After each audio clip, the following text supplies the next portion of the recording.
Olá, senhores. Nesta aula de inventários florestais, nós iremos tratar sobre os métodos de amostragem, as alternativas ao método da área fixa. Tá? Essa aula ela é um compêndio que traz a abordagem já tratada em dendrometria, relascopia. A gente fala sobre ela e eu vou introduzir esse trecho dentro da videoaula, mas nós também trataremos de outros métodos além do método de Bitterlich ou o método por contagem angular. Tá?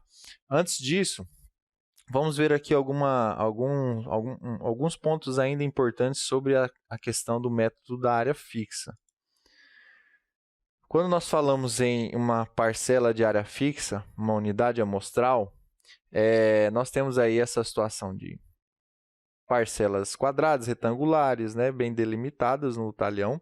Nós temos um ponto amostral, né, que pode ser uma coordenada central dessa parcela, pode ser usado nos mapas, no GIS. Nós também podemos trabalhar com faixas. Basicamente, toda parcela que ela tem um comprimento grande, muito grande em relação à largura dessa parcela, nós podemos chamar isso de faixa. Então, você pode ter, como nas unidades de trabalho no manejo florestal, ou até nas parcelas de manejo florestal da Amazônia, que nós temos parcelas muito compridas, a gente pode chamar, então, isso de faixa, pode ter essa nomenclatura de faixa. De repente, quando você segue uma linha de plantio, uma única linha de plantio, como é o caso da Faber-Castell, que mede as árvores, 100 árvores numa linha de plantio, pode ser dito como linha, né? Mas, assim, cada árvore ela tem uma área útil, então acaba sendo uma faixa também. Então, é só uma questão de nomenclatura, mas é importante vocês saberem que isso são pontos amostrais, unidades amostrais, que podem ter esses diferentes formatos, mas todas têm uma área bem delimitada e fixa. Tá? E então, quando a gente fala de as técnicas de medição referentes a uma única unidade amostral, largura, comprimento, são métodos ou técnicas utilizadas para medir uma parcela, são chamados de métodos. Quando nós falamos de sorteio, alocação, distribuição de várias parcelas ou unidades amostrais, é chamado de processo. É importante verificarmos que quando nós temos alinhamentos bem definidos, plantios florestais sem desbaches, com implantação adequada, se nós fizermos essa demarcação aqui nos limites de uma parcela, pegarmos esse encontro entre linhas e entre faixas aqui e medirmos essa parcela, vai ser condizente proporcional ao planejamento de espaçamento. Então, por exemplo, eu tenho espaçamento 3x3, planejo uma parcela que inclua 10 árvores na linha, né? Então seria 30 metros, porque 3 vezes 10, 30. E, de repente, mais 6 árvores entre linhas, né? Então, 3 vezes 6, 18. Então, 18 por 30 metros. E aí você teria 60 árvores numa unidade amostral. Então, seria, na hora de fazer essa inferência da largura e comprimento da parcela, iria bater, ou seria muito próximo, né? O valor planejado e o valor da parcela. Então, é comum em inventários florestais fazer essa inferência, essa verificação, até porque, por mais que utilize silvicultura de precisão, implantação de precisão, pode ter variações do espaçamento de plantio, e aí nós acabamos utilizando essa verificação e essa checagem, não precisa ser para todas as parcelas, mas algumas empresas o fazem, para verificar o tamanho da parcela e aí conseguir obter as informações de maneira mais adequada, proporcional ao tamanho da parcela. Percebam que esse problema de limite da parcela não é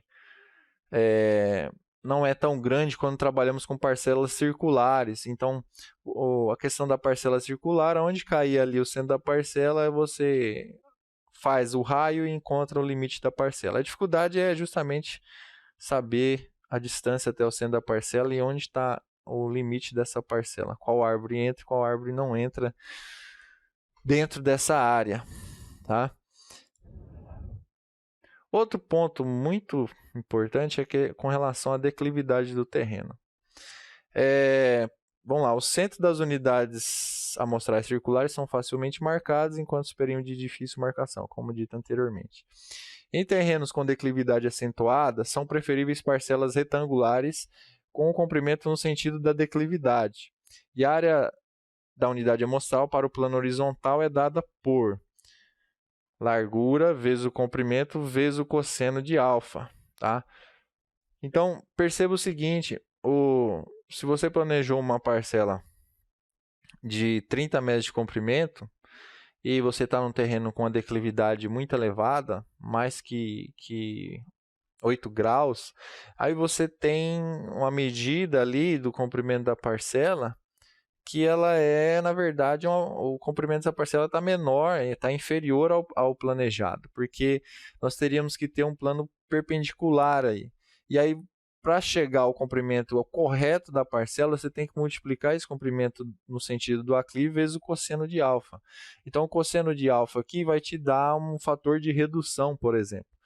Então, em vez de ter 30 metros, você vai perceber que essa parcela está com 28. Então, você vai ter que estender o comprimento dessa parcela para 31, 32 metros para bater, então, um comprimento relativo a essa declividade. Tá? Então, aqui um valor de medida, né, para dizer o limite, aí, uma parcela que tenha mais de 50 metros de comprimento pode ser chamada de parcela em transecto ou em faixa. Tá? Uma unidade amostral deve ser grande o suficiente para incluir um número representativo de árvores, porém pequeno o suficiente para que o trabalho não seja demasiado e que a gente tenha repetibilidade da questão amostral. Tá? Se você tem uma parcela grande demais, aí você vai ter um serviço muito grande para medir essa parcela e você vai querer medir, vai ter recurso menor para medir mais parcelas. E aí você vai ter problemas de ordem estatística. Então tem que incluir um número de árvores numa parcela que represente a distribuição diamétrica, ou a variância dos volumes, variância dos diâmetros daquela parcela, mas não adianta medir mais do mesmo. Então é importante que se meça mais pontos ao longo da floresta, né?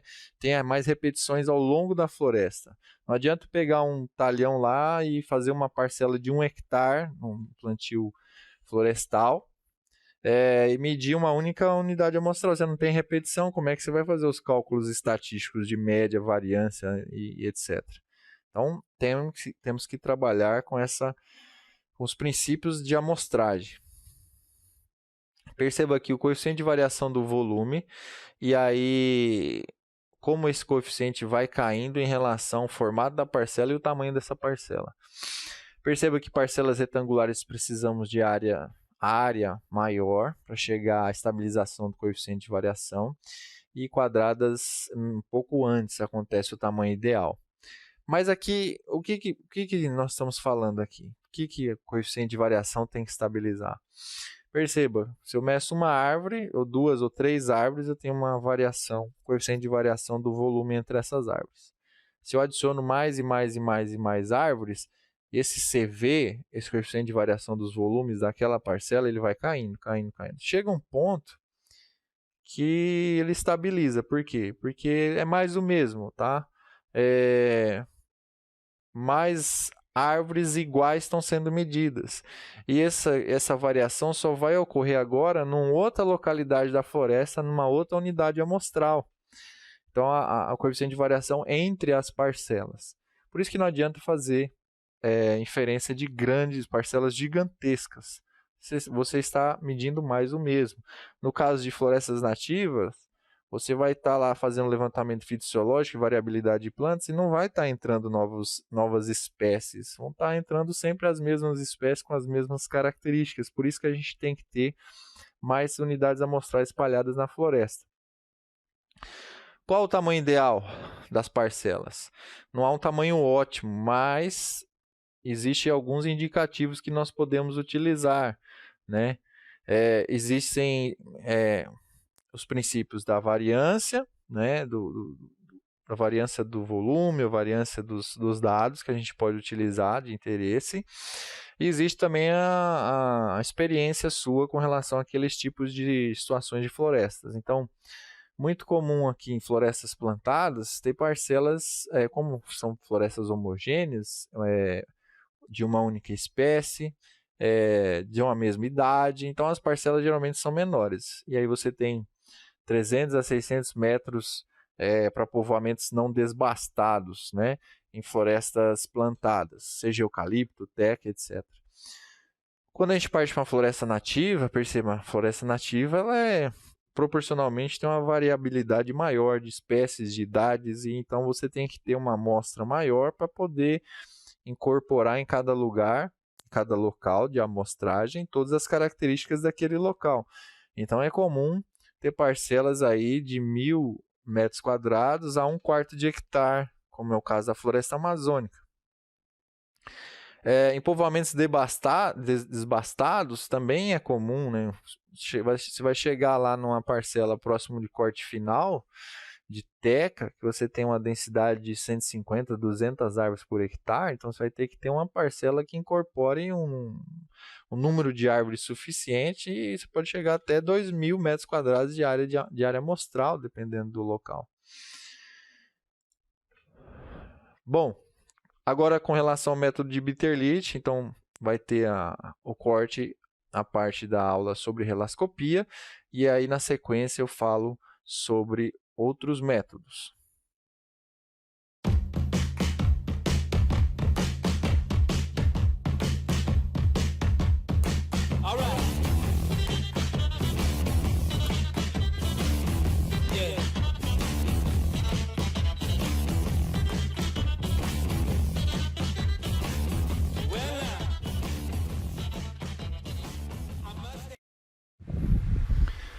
Olá, senhores.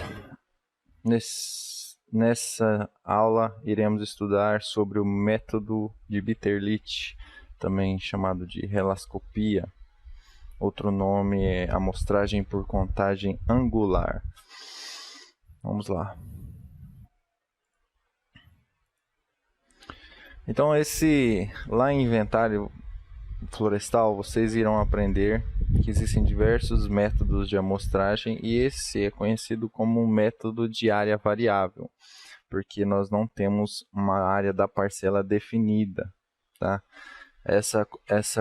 A inclusão ou não de árvores nesse tipo de amostragem está em função do ângulo, da abertura angular e do diâmetro dessa árvore. Então, esse princípio nós vamos conhecer agora com calma. Tá? Então tem vários nomes aí, ângulo de contagem cruzada, ponto de amostragem horizontal, prova de numeração angular e o mais comum que é a relascopia e amostra de contagem angular, ACA. Então nós temos aqui 2 vídeos explanando aí esse princípio, tá? Vamos conhecer aqui o inventor dessa metodologia e do relascópio, tá? It was in 1948 that his idea for angle count sampling was first published. Because of its efficiency,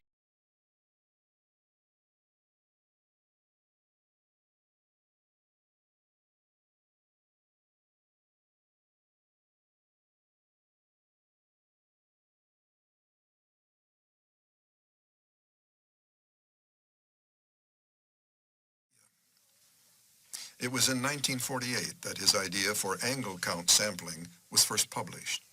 Because of its efficiency and simplicity in use, the idea spread like wildfire around the globe.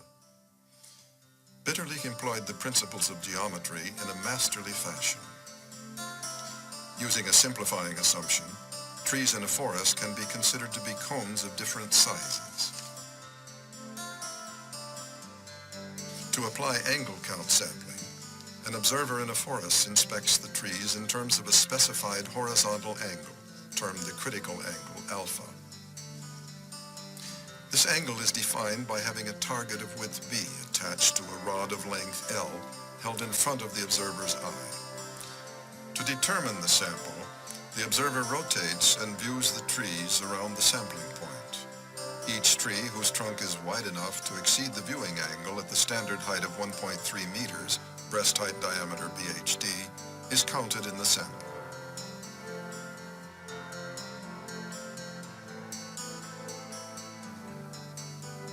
Trees whose trunk diameters are less than the viewing angle are excluded from the sample. The sampling concept depends on a simple geometric law of proportionality. The ratio of the area of a circle of diameter BHD bears a constant relationship to the area of ground the circle traces out if rotated about the observation point at radius r. Thus, each tree counted relates to a specific circular area of ground, the basal area, related solely to the viewing angle as defined by dimensions b and l. The ratio k, the basal areal density, measured in square meters per hectare, is also termed the basal area factor. Thus, each tree counted, irrespective of its breast height diameter, represents the identical basal area density. Hence, the total base area density can be determined by multiplying the number of trees included in the sample by the factor k. Building on this concept, Bitterlich began to construct instruments that would simplify timber stand assessment. For example, it was necessary to automate corrections for stands on sloping ground. After several intermediate designs, Bitterlich was able to develop an instrument he termed the Spiegelreloscope, mirror reloscope, that became famous worldwide.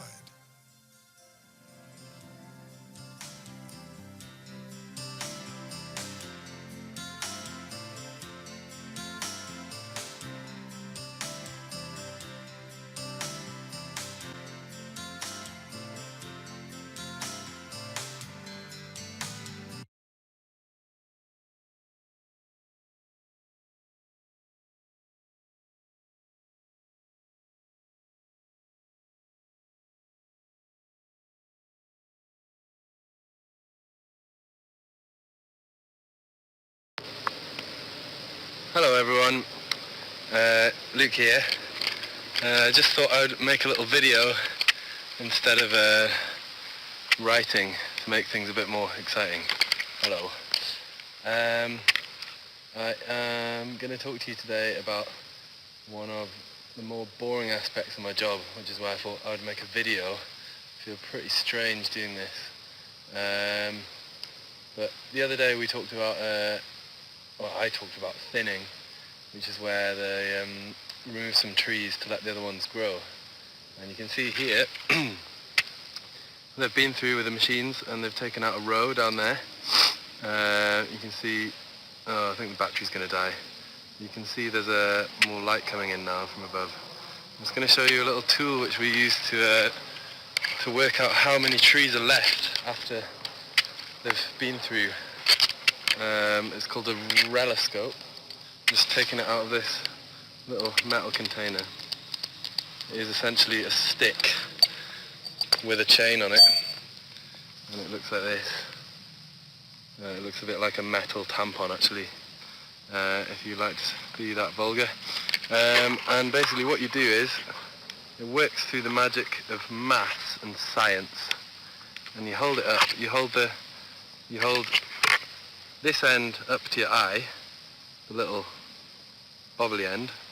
I'll hold that up to my eye, like so. It's quite hard to do without a tripod.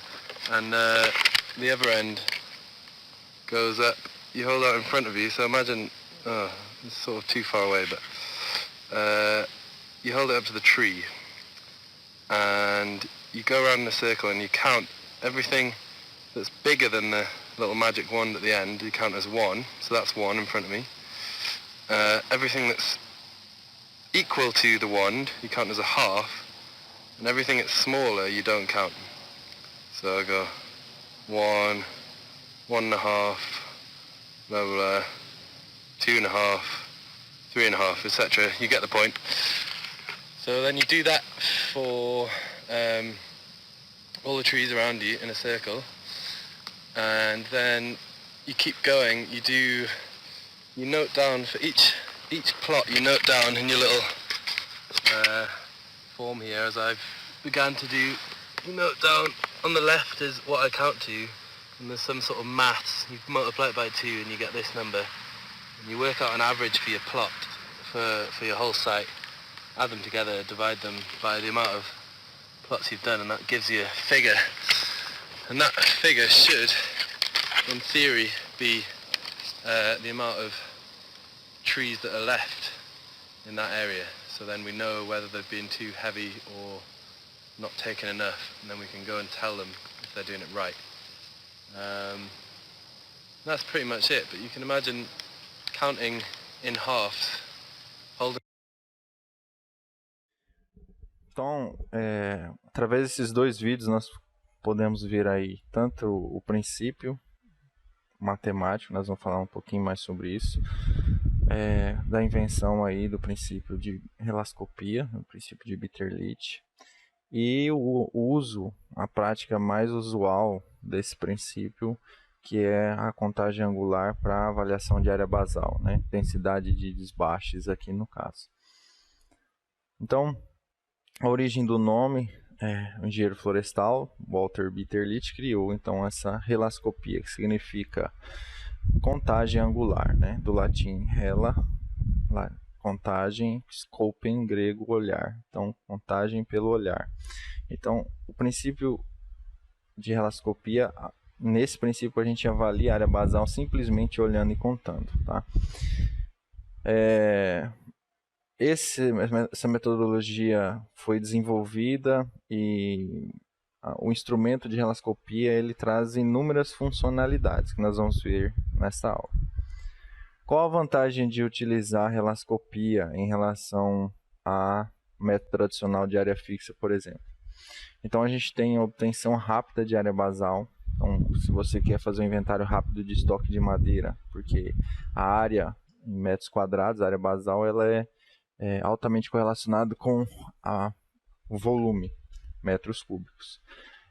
Isso pré-desbaste, pós-desbaste, né? Pré-colheita. Então é até 6 vezes mais rápido que o método da área fixa. A desvantagem é que, por questão de visualização, é mais aplicada a florestas plantadas com espaçamentos bem definidos, né? Sem subdossel abundante.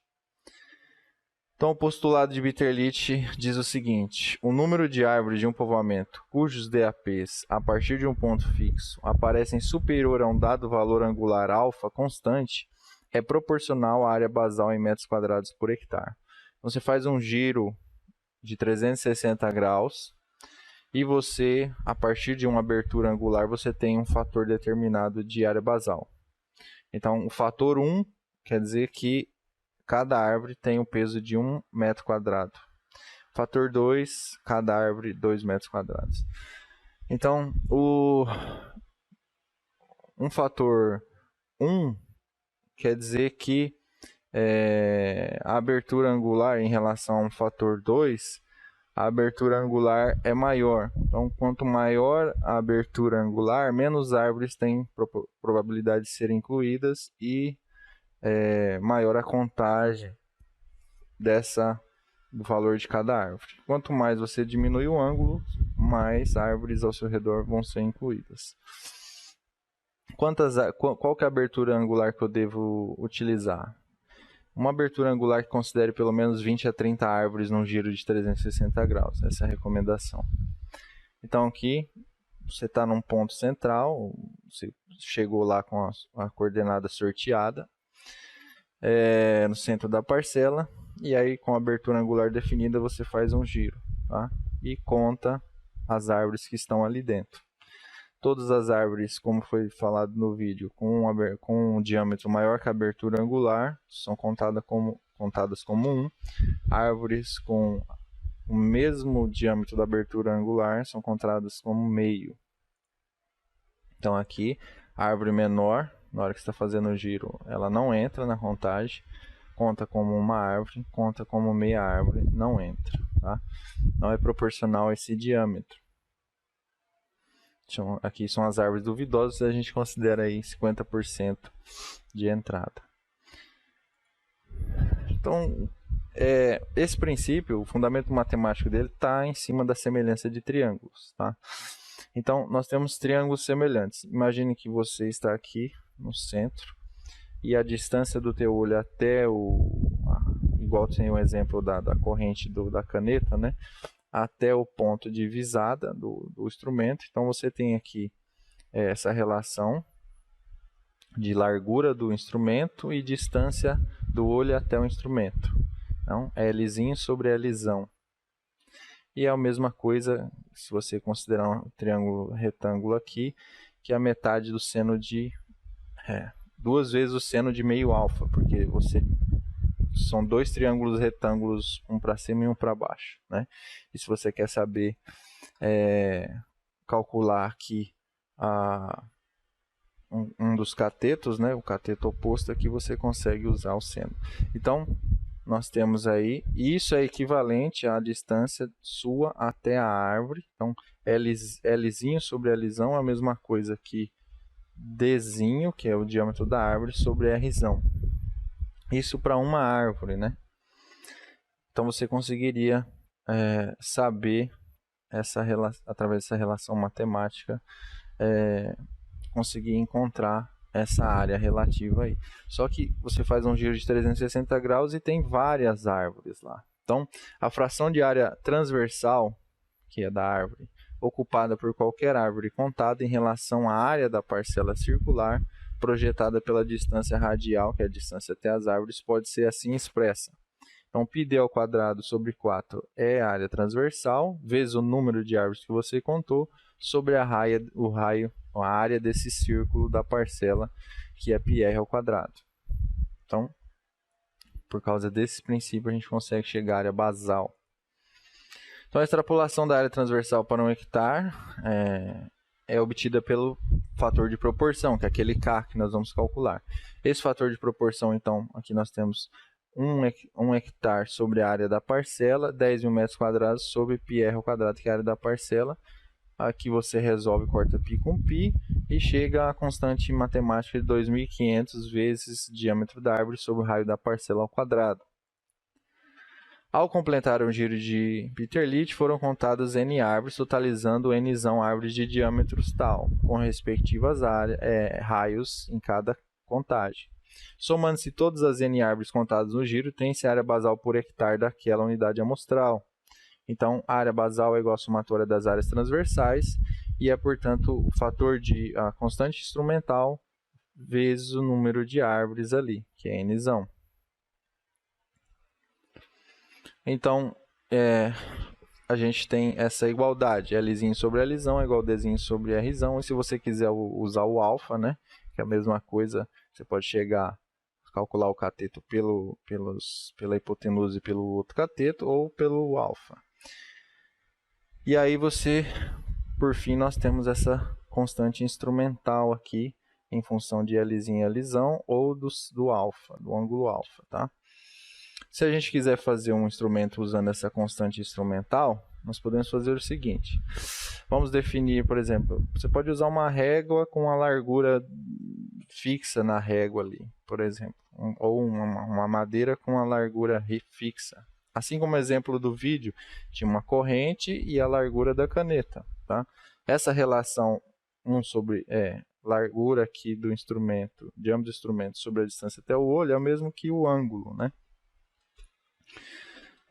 Então nós temos aqui, vamos definir Lzinho, que é esse diâmetro, como valendo 1 centímetro, e nós queremos uma constante instrumental que conte 1 metro quadrado para cada árvore. Então, o fator de área basal é igual a 1.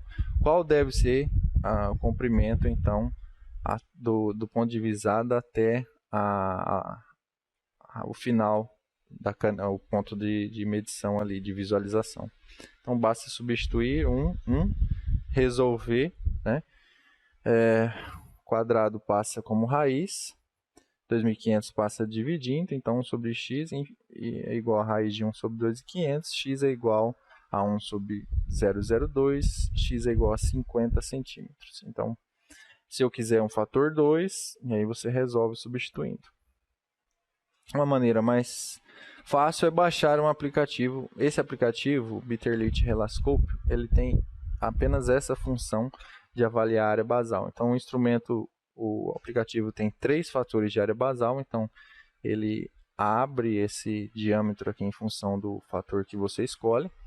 E ele tem também o princípio, usando o acelerômetro do celular, de considerar a inclinação para abrir ou fechar essa abertura angular, considerando essa correção. Tá? O relascópio analógico famoso de Bitterlit, o Spiegel Relascope, ele tem várias funcionalidades nessa versão dele.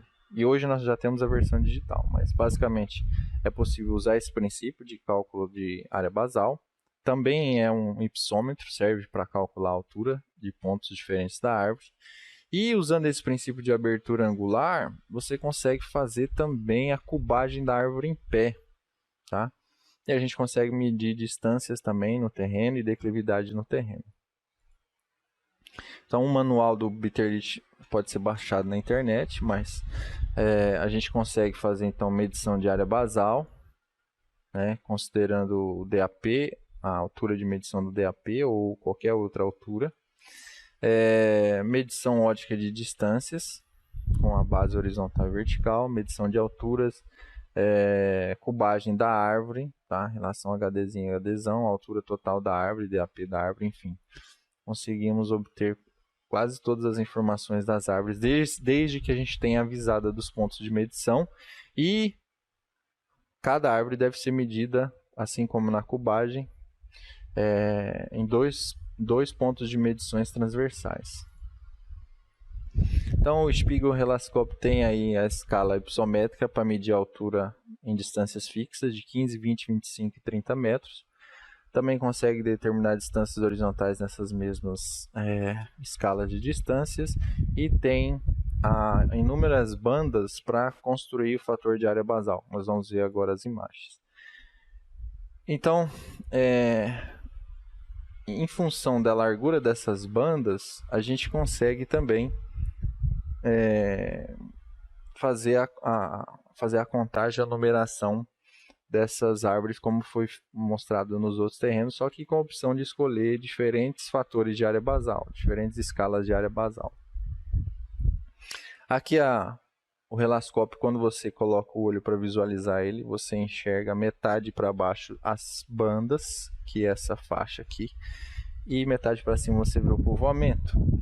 E aí você percebe o seguinte, essa fita, conforme você inclina para cima ou para baixo, ela se ajusta à largura dessas bandas aqui, considerando a declividade, a inclinação da visada. E aí tem um pêndulo, né? Então, conforme você vai girando, ele vai ajustando para a altura. E aí você tem aqui, em função das distâncias, você tem a fita de hipsômetro, que mede as alturas das árvores, e tem as bandas 4, 1 e 2, se eu não me engano, que é as bandas de área basal aqui e as de altura aqui do outro lado. Então tem 1, 4, 2 e 3. Aqui 1, essa é a banda 1, essa é a banda 2, a banda 4 é essa fininha, e 4 bandas 4 é equivalente a uma banda 1, que são as estreitas, tá? Então aqui, por exemplo, se eu tenho 4 bandas 1 equivale a uma 1 mais 4 finas, que são as 4, equivale a banda 4, tá? Corrigindo. Então nós temos aqui, por exemplo, se eu considerar só a largura dessa faixa 1, fator de área basal 1. Se eu considerar 1 mais as 4 finas, que seriam 2 vezes essa 1 aqui, nós teríamos então essa largura, considerando o fator de área basal 4, que é a banda 4. Aqui o fator de área basal 2. Tá? Então nós temos esses ajustes. Uma estreita e uma valor 1 e de valor 2. Então, através dessas bandas, a gente consegue saber as áreas basal. Uma estreita equivale a 1 sobre 16 área basal. Tá? A banda 1, que é a 4 estreitas, ou a banda 1 que está aqui, equivale à área basal 1. Tá? Então, a gente tem aí essas regras. 2 estreitas, 1/4 de área basal. 3 estreitas, 9/16 de área basal. 5 estreitas, que é a banda 1 mais uma estreita, 25 sobre 16, e assim sucessivamente, 8 estreitas, 4 área basal, e a banda 2, 2 área basal. O uso de uma banda estreita em relação a outra mais larga provocará aumento do número de árvores contadas. Então, quanto menor a área basal, maior a quantidade de árvores incluídas. Quanto maior a abertura angular, menos árvores são incluídas. E aí o princípio, como eu disse para vocês, é que a gente tenha pelo menos um número aí de 20 a 30 árvores no giro de 360 graus. Então aqui um exemplo, né? A imagem é ruim, mas nós temos aqui a largura da árvore, e a banda que nós estamos utilizando aqui é a banda 1 mais 4 estreitas, ou seja, o fator 4, tá?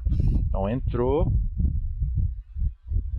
essa não entrou e essa ficou igual. Então seria 4,5, né? Fator de área basal 4,5, seria 1,5, né? Uma árvore entrou e uma ficou no limite. Então 1,5 vezes o fator, que é 4, teria quanto? 4 vezes 1, 4. Meio vezes 4, 2. Fator de área basal, 6, tá? Se fosse um giro de 360, é claro. Nós também, ao invés de considerar apenas meio, no caso da contagem de área basal, nós podemos usar um fator para avaliar se a árvore está dentro ou não do limite. Então, se eu quero saber se essa árvore duvidosa ela entra ou não, eu posso usar essa fórmula matemática, que é o raio até a árvore é igual a 50 vezes o diâmetro em metros quadrados sobre raiz do fator de área basal. E eu consigo saber quais árvores entraram ou não na minha parcela. Tá? Através do uso dessas múltiplas bandas, né, fator 1, 1 mais uma estreita, e aí assim por diante, e em função das distâncias fixas, você consegue ter certa precisão para fazer essa cubagem das árvores. Então você tenta encontrar a largura da árvore em função do tamanho das bandas, né? Então você, numa certa altura, quanto que dá? Uma banda 1 mais 3 estreitas, 1 mais 2 estreitas, 1, 2 estreitas, e assim por diante você vai calculando, vai fazendo a cubagem dessa árvore em pé. Mas, felizmente, nós temos um aparelho mais moderno, que é digital, e aí essa largura, o fator de área basal, é ajustável no botão. Então você vai abrindo ou diminuindo esse fator, e automaticamente, em função da distância que você tem até a árvore, a abertura angular fixa predeterminada, você consegue fazer na cubagem da árvore, ao mesmo tempo nos diâmetros, e saber as alturas que você está fazendo nessa cubagem. Ponto negativo é esse aqui, visada, né? Muitas vezes tem um galho, uma folhagem que não permite você visualizar, fazer a cubagem de metro em metro, como a gente faz na cubagem absoluta. Existem diversos aparelhos que fazem esse tipo de trabalho. E aqui todos os parâmetros ou estimativas considerando o método de Bitterlich, como calcular a área basal por hectare para uma parcela de área de contagem angular. Então, número de árvores e o fator de área basal. Número de árvores por hectare, a fórmula. Volume por hectare, a fórmula. Diâmetro médio de área basal, média, a fórmula. E altura média, a fórmula. Aqui nós temos um exemplo, um exercício, em que nós tivemos 10 árvores medidas e 3 árvores ficaram duvidosas. Tá? Então, você fez um giro de 360 graus e com o apoio de uma equipe. Aqui é o método completo. Eu não quero saber só área basal. Se eu quiser saber só área basal, era fácil, né? Eu teria 7 árvores igual ao fator 2, 3 árvores meio. Então, seria 7 meio mais meio, 8, 8,5 vezes 2, tá? 8,5 vezes 2 seria 17 metros quadrados por hectare. Então, já calcula rapidamente a área basal por hectare. Mas, se eu quiser fazer a metodologia completa da parcela, sabendo a altura das árvores, cubagem das árvores, aí eu vou ter que empregar essas fórmulas e vou ter que eliminar, saber quais árvores estão ou não inclusas na parcela, as duvidosas. Então, o primeiro ponto seria validar, e aí você precisa das árvores duvidosas medir a distância até elas e jogar na fórmula para ver quais entram ou não. Nesse caso, a árvore 8 ficou fora. Por quê?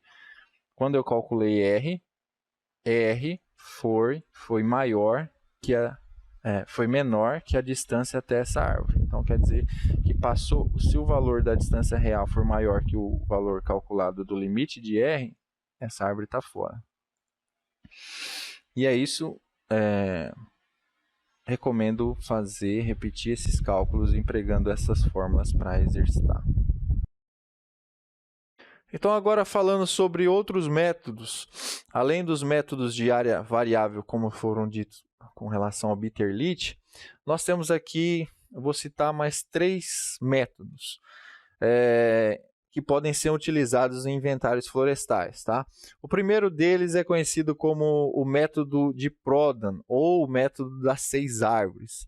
O método das 6 árvores explica o que é o método de Prodan. Basicamente, você chega com a coordenada da parcela onde ela foi sorteada e você vai fazer a inferência das 6 árvores mais próximas daquele ponto amostral daquela coordenada. E o raio da parcela é basicamente a distância até a 6ª árvore descontado o diâmetro da árvore. Né? Então, no meio do diâmetro da árvore você tem a distância que é o limite dessa parcela. Tá? E aí, para esse tipo de amostragem, nós temos aqui o princípio matemático. Considerando que apenas metade da 6ª árvore está dentro da parcela, pois é uma distância entre o ponto P e o centro da 6ª árvore que determina um raio da parcela R, cada parcela possuirá 5,5 árvores e não 6. Dessa forma, a estimativa do número de árvores por hectare se dá pela relação abaixo. 5,5 vezes 10.000, que é 1 hectare, dividido por πr ao quadrado, sendo R o raio da parcela até essa 6ª árvore. Ou 55.000 dividido por πr ao quadrado. Então, você vai ter N, que é a densidade, número de árvores por hectare. Para chegar à área basal por hectare, basta fazer a somatória quadrática dos diâmetros das 5 árvores, mais a metade do diâmetro da 6ª árvore, dividir pelo raio ao quadrado da parcela e multiplicar pelo fator 2.500. Você vai conseguir chegar à área basal, metros quadrados por hectare. A estimativa do volume, basta somar o volume das 5 primeiras árvores, mais a metade do volume da 6ª árvore, dividido por πr ao quadrado, que é o raio da parcela, vezes 10.000. Professor, qual o volume da árvore? Você pode usar o princípio matemático, uma equação volumétrica, ou você pode medir o volume com relascópio digital, como foi falado no método de Bitterlit. Faz a cubagem dessa árvore.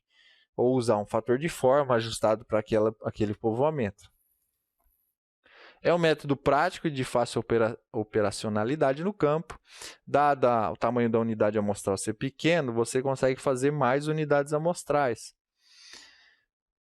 Com uma rede de pontos distribuídos dentro do povoamento, pode-se conseguir uma visão mais abrangente do mesmo. Então, como você tem mais amostras espalhadas, você tem uma visão mais correta do todo. Não ocorrem erros de demarcações das unidades de amostra, não tem efeito dos limites da parcela, nem efeito de borda.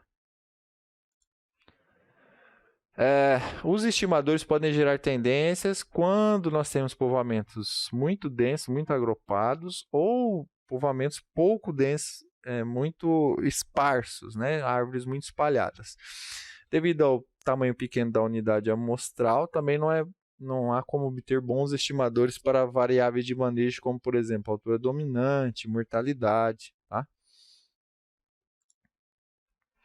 Segundo método, nós temos então aqui conhecido como método de Strand. Esse método, na verdade, ele é subdividido em 2 técnicas. Quando você quer saber apenas área basal e densidade, você pode usar apenas o primeiro método. Quando você quer trabalhar com volumes, aí Hirata já falou sobre isso, a gente vai precisar fazer uma segunda parte dessa técnica. Mas vamos lá.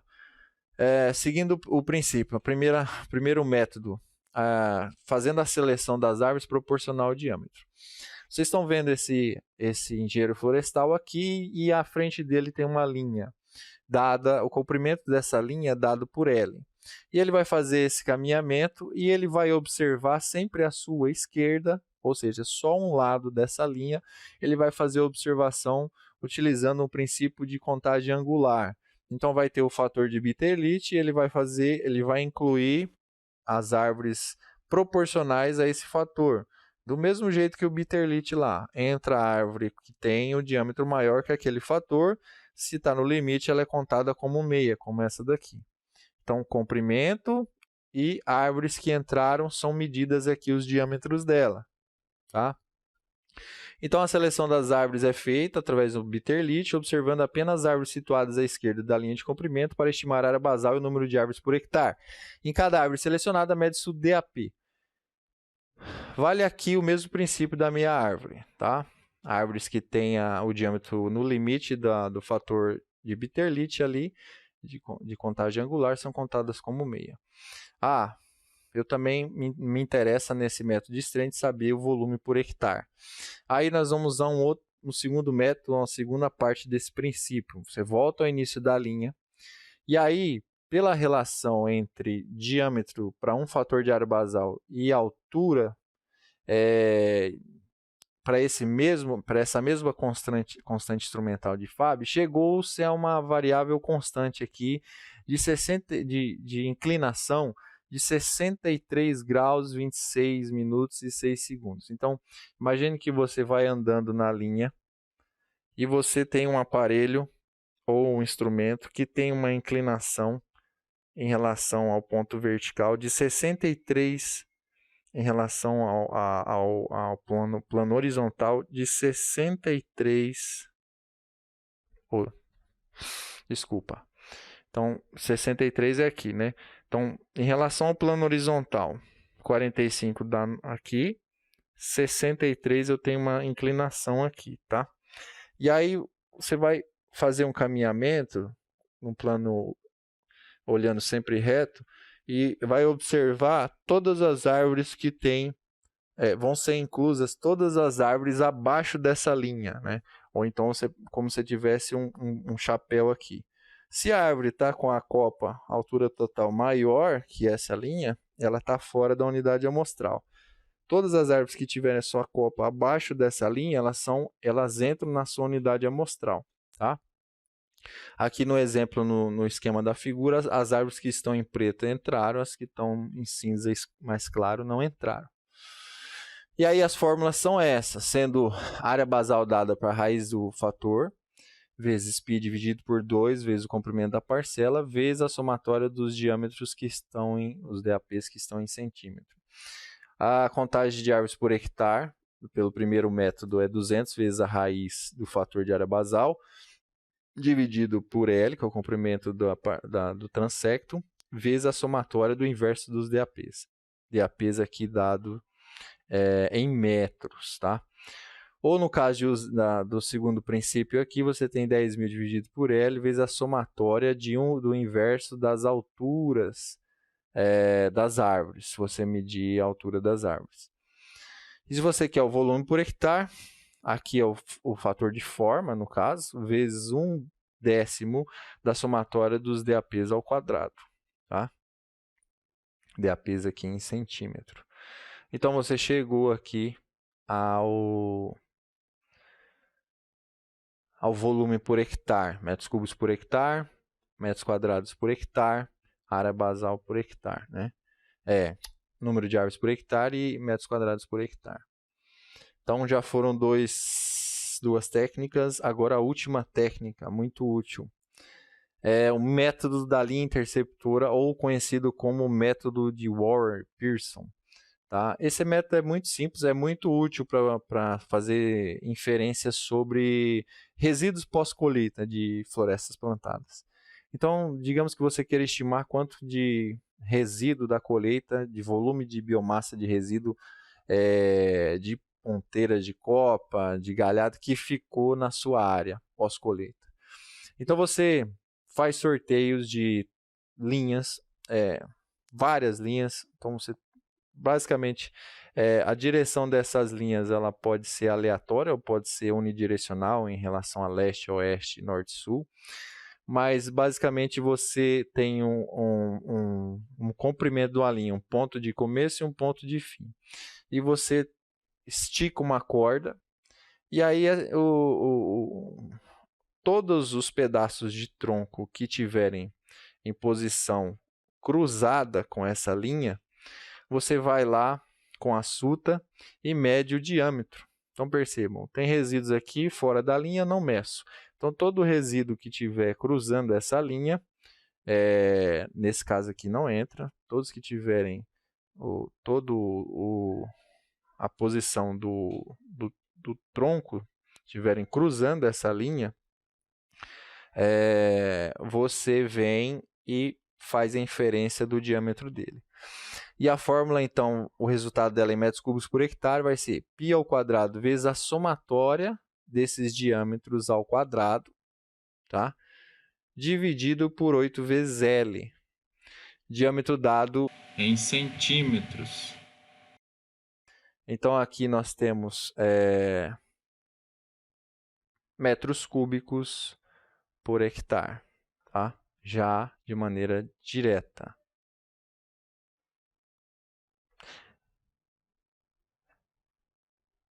É isso. Espero que vocês tenham aprendido mais essas informações de métodos de amostragem. Nos vemos nas próximas aulas.